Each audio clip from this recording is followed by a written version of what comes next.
नमस्कार दोस्तों, मैं हूं शिवम और एक बार फिर से आपका स्वागत करता हूं एक नए ऐतिहासिक वीडियो के साथ। तो अगर आप अभी तक हमारे चैनल पर नए हैं और आपने अभी तक हमारे चैनल को सब्सक्राइब नहीं किया तो चैनल को सब्सक्राइब करके बेल आइकॉन दबाना ना भूलें, क्योंकि मैं हमेशा ही आपके लिए ऐसे ही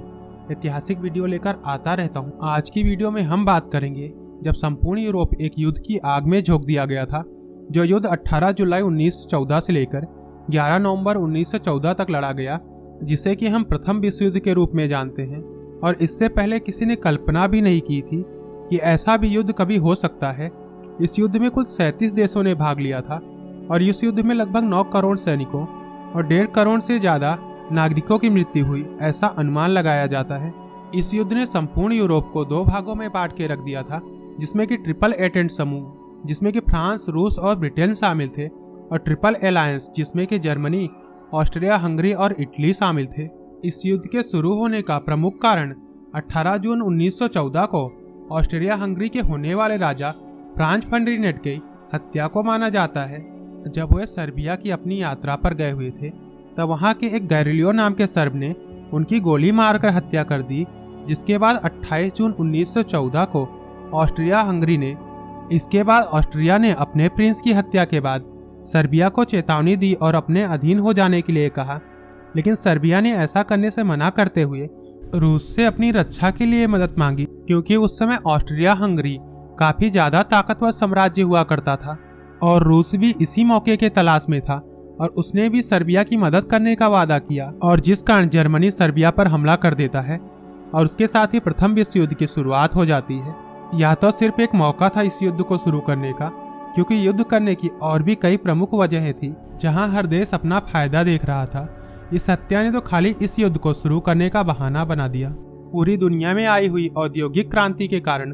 पूरी दुनिया में अचानक से औद्योगिक इकाइयों में इस्तेमाल होने वाले कच्चे माल की मांग काफी ज्यादा बढ़ जाती है, जिस कारण हर देश ज्यादा से ज्यादा देशों पर अपना कब्जा करके उन्हें अपना उपनिवेश बनाना चाहते थे, जिस कारण वो उन देशों से आसानी से कच्चा माल प्राप्त कर सके और फिर उस तैयार माल को उन्हीं देशों में ऊंचे दाम पर बेचकर भारी मुनाफा कमा सके,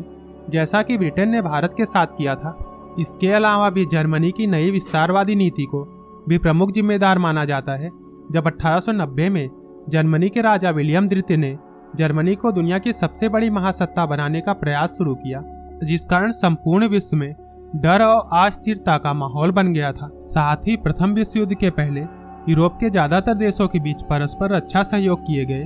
जिस कारण ऐसा माहौल बनाया गया कि यदि एक राष्ट्र पर किसी भी प्रकार से हमला होता है तो उस देश के मित्र राष्ट्र जिन्होंने भी रक्षा संधि पर हस्ताक्षर किया है, ना चाहते हुए भी उसे अपने सहयोगी देश के पक्ष में युद्ध में उतरना ही पड़ेगा। ऐसी संधि हुई थी, जिस कारण ना चाहते हुए भी अनेकों देशों को युद्ध में उतरना पड़ा था। सैन्यवाद भी प्रथम विश्व युद्ध का एक प्रमुख कारण था, क्योंकि उस समय काल में सभी देशों ने अपने आप को सैन्य शक्ति से ताकतवर बनाने का प्रयास किया, जिसके लिए उन्होंने नए नए हथियारों की खोज की,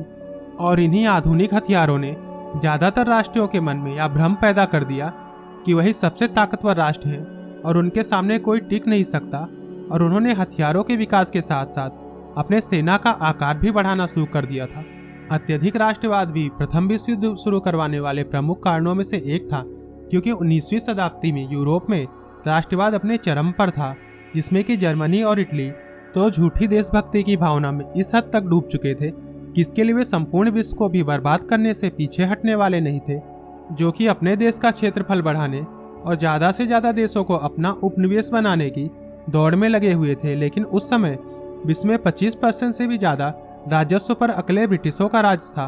जो कि उन्हें काफी ज्यादा ताकतवर बनाता था। अब हम बात करते हैं प्रथम विश्व युद्ध में घटी कुछ प्रमुख घटनाओं की। 1914 में युद्ध के शुरुआत के साथ ही जर्मनी को युद्ध में बढ़त प्राप्त हुई और एक लंबा और काफी ज्यादा लोगों की जान लेने वाला युद्ध इस प्रकार शुरू हो गया। और 1917 आते आते इस युद्ध ने यूरोप, अफ्रीका और एशिया के भी कई देशों को अपने युद्ध के चपेट में ले लिया। जुलाई 1918 में जनरल फॉस के नेतृत्व में मित्र सेनाओं ने दुनिया भर में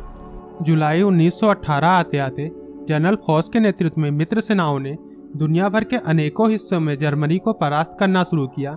लेकिन उस समय ब्रिटिश सेना में सैनिकों की कमी होने लगी जिस कारण ब्रिटेन की संसद ने कानून लाकर सैनिकों की निवृत्ति की समय सीमा 50 साल कर दी और अपने 3,55,000 सैनिकों को फ्रांस में लड़ाई करने के लिए भेज दिया। और कुछ ही समय में अमेरिकी सेना भी अपने अस्त्र शस्त्र के साथ वहां पहुंच जाती है और जिस कारण मित्र राष्ट्रों की सेना को काफी ज्यादा मजबूती मिलती है। इस सब के लिए 1917 में घटी 2 घटनाओं को महत्वपूर्ण माना जाता है, जिसमें कि अमेरिका का मित्र राष्ट्रों की ओर से युद्ध में शामिल होना, जिस कारण मित्र राष्ट्रों की सेना काफी ज्यादा ताकतवर हो जाती है। वहीं दूसरी तरफ रूस में आई हुई क्रांति के बाद रूस युद्ध के बीच में से ही युद्ध से बाहर निकल जाता है और साथ ही वह शांति समझौते पर भी हस्ताक्षर कर देता है। नवंबर 2018 में टर्की और ऑस्ट्रेलिया भी युद्ध में अपनी हार मानते हुए आत्मसमर्पण कर देते हैं, जिस कारण इस युद्ध में जर्मनी अकेला पड़ जाता है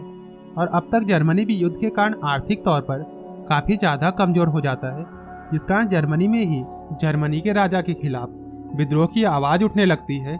जिस कारण 11 नवंबर 1918 को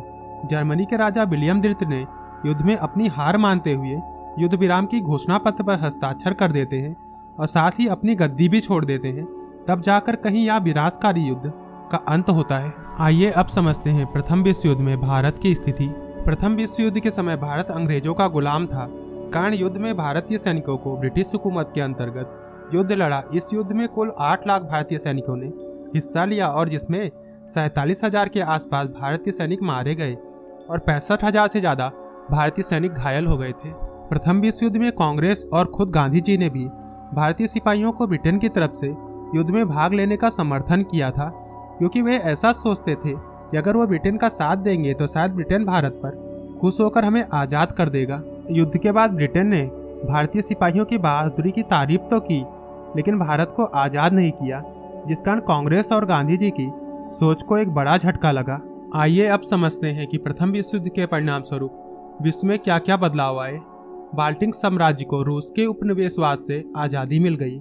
ऑस्ट्रिया, जर्मनी, फ्रांस जैसे देशों की